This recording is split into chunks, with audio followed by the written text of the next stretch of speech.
what are we doing today? Well, just as my New Year's resolution said, if I ran out of something, I have to make it. And I ran out of bread, so that's what I'm doing. The grocery stores for the bread I like, they're charging $4 and like 25 cents. And even the cheap stuff, the Walmart white bread, it went from 99 cents to $1.38. I don't know about you, but that makes an inflation rate of about 38%. So my New Year's resolution, I guess, is going to save me a little money. Even though flour's gone up, it hasn't gone up in proportion to that. So, plus, homemade bread is way better. So, here I am, I'm making bread. So, anyway, I'm doing a really simple version. And I do 2 loaves at a time. And that way, the time I spend, I get at least 2 loaves of bread. So, that's what we're doing today. I couldn't wait. You're supposed to let your bread rest for 10 minutes, but I couldn't resist, so I put my homemade cheese on the homemade bread. Can't get any more than self-sustaining than that.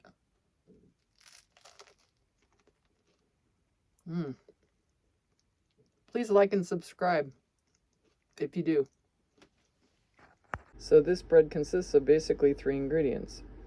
So the initial step that I do separate out is I take 1 tablespoon of quick yeast, 1 tablespoon of sugar, and I mix that in 2 cups of warm water, not more than 110 degrees, but I just use it out of the faucet.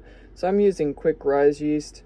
And on the back, if you wanted to cut this recipe in half, since I'm making 2 loaves, which consists of about 6 cups of flour. And I say about 6 cups of flour because depending on the moisture, you might have to do 5.5 cups or 6 if it's more humid outside. So as I was saying, the yeast that I use is the quick rise yeast, but you can use the other. And on the back, in case you want to cut the recipe in half, it tells you, what it's basically half a teaspoon for every cup of flour. So if you want to like reduce it in half, if you did 3 cups of flour, you'd do 3 teaspoons of yeast, which actually is 1 tablespoon, but the recipe I'm following says 1 tablespoon is enough for 6 cups of flour. So there's a little bit of a discrepancy there. But anyway, I've already mixed the 2 cups of warm water with the sugar, 1 tablespoon of sugar, and the yeast, and I'm waiting for it to proof. And I can tell that it's bubbled up and it's foamy, and in fact it's good yeast, which I know anyway because I more or less just bought it. Well, now that I've proofed out my yeast, I'm going to go ahead and put 6 cups of flour. You can tell that I'm frugal. I reuse my jars. This was an old pretzel jar, store-bought pretzels. So that's 1,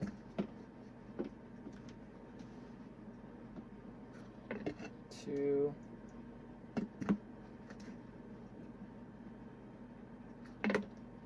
3, 4,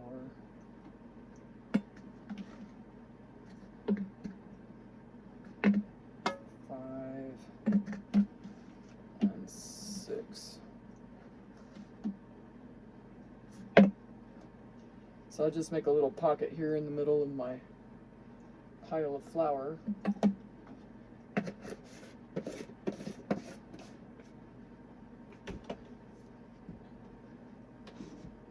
I will grab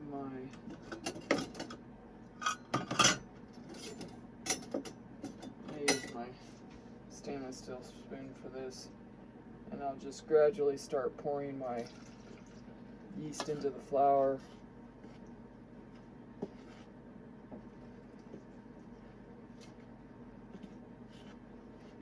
I have a really nice blender, but it's still packed, so I pretty much do everything by hand, which is just fine. I remember my mom always wanting a really nice blender. And when I had enough money, when I was in my mid-20s, maybe early 30s, I asked her if she wanted that nice blender, and at that point she really didn't care, so she said it'd just take up cabinet space, and so she never got that nice blender. So when I bought myself a nice red KitchenAid blender, I thought of my mom, and I'd get one before I didn't care about having one, but now it's packed, so it's almost the same difference. But when I get that house, I will definitely have a kitchen worthy of my baking and cooking. So it's all stuff to dream about, which makes life kind of fun. If you didn't have anything to dream about, I don't know what you'd do. So anyway, I'm just mixing it up and watching the consistency to see if I can, kind of roll it up and knead it. And it looks like it's kneadable. That's a word. So since I don't really have a flat countertop, I just kind of do it in the air when I knead. It's more messy. I don't want to put flour on my countertop, so I'll just do it by hand, and I'll get it smoothed out. And I'm gonna let this rise twice, so because I want it as airy as I can get it. I'll punch it down after it rises for the first time.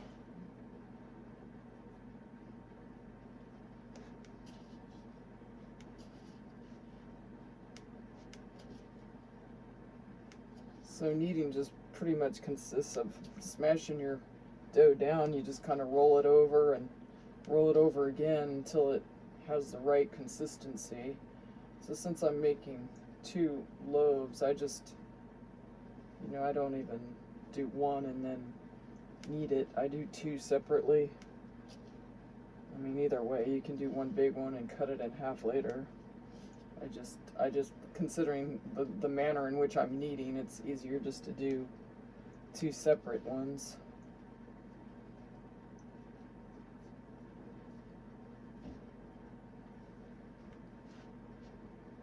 I might wind up with 3. I don't think I grabbed actually half, and 3's fine.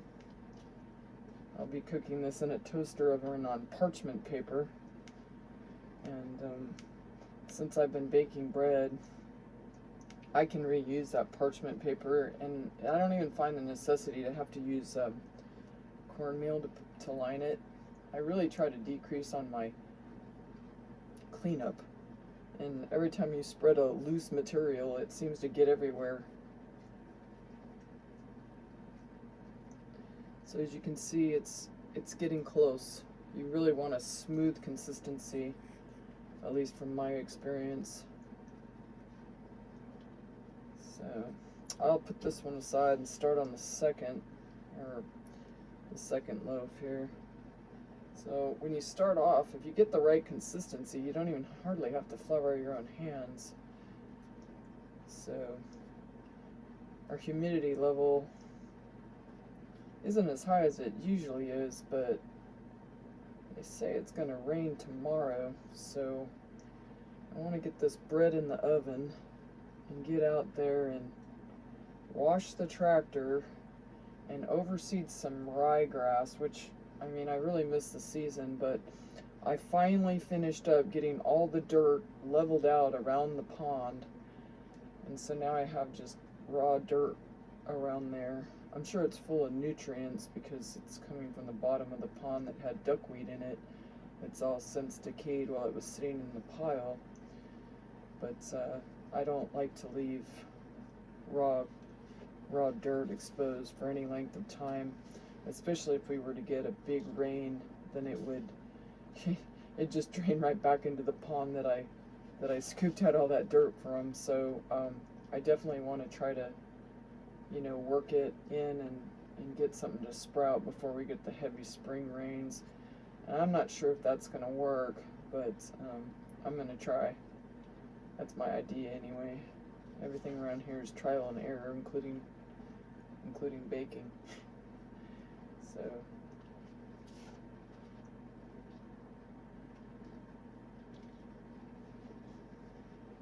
really helps if you use your knuckles when you press it in.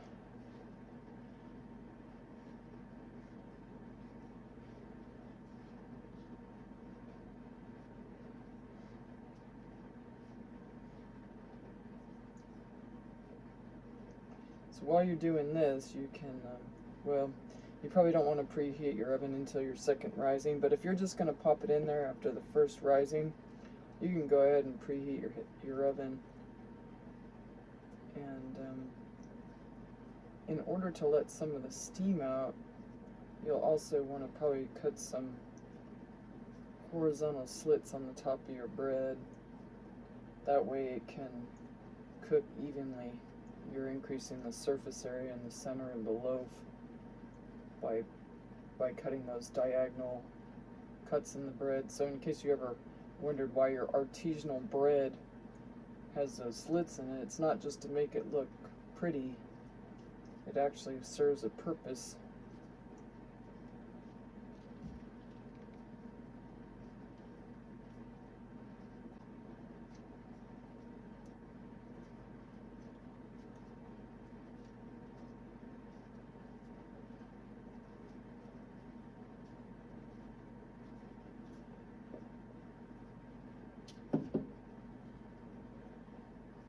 And that's about what it should look like when you're done with your first knead. Here, I'll give you a little closer look. There you go. Alright, well, I'm going to let these sit till they rise. As I stated before, I actually kneaded this twice, which means I put it in the bowl where there was some nice warm heat and covered it with a towel.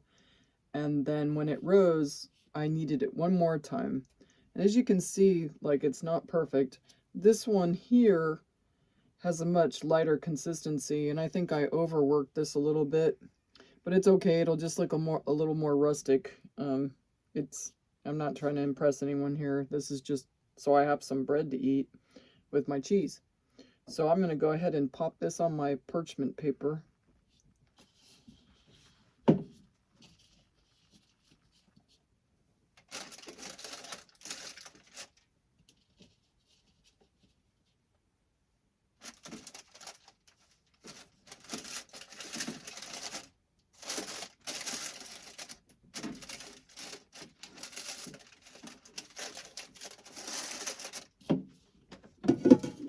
And I'm definitely gonna split or put score, I guess I should say, score this one because it's a little bit more rustic-y looking.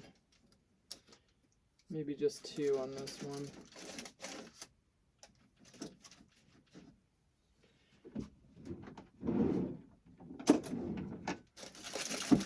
So into the oven it goes. The recipe says 500 and then 400 degrees. I tend to disagree with that. So I'm going to put it in at about 400, and then I'm just going to look at it and smell it and determine whether it's done or not. That's what I'm going to do from past experience. It seems like a lot of the recipes, they have these different ways of doing it, but I kind of know a little bit of what I'm doing, so I'm just going to stick with what I know. So I'll show you the end product. Well, this is the end result of my baking for today. So this is the more rustic loaf, and this is the more cultured loaf. So they look pretty enough, and I'm sure they're good eating because they're homemade. So that's part of what we're doing today. Oh, I forgot to mention, please subscribe and like if you do.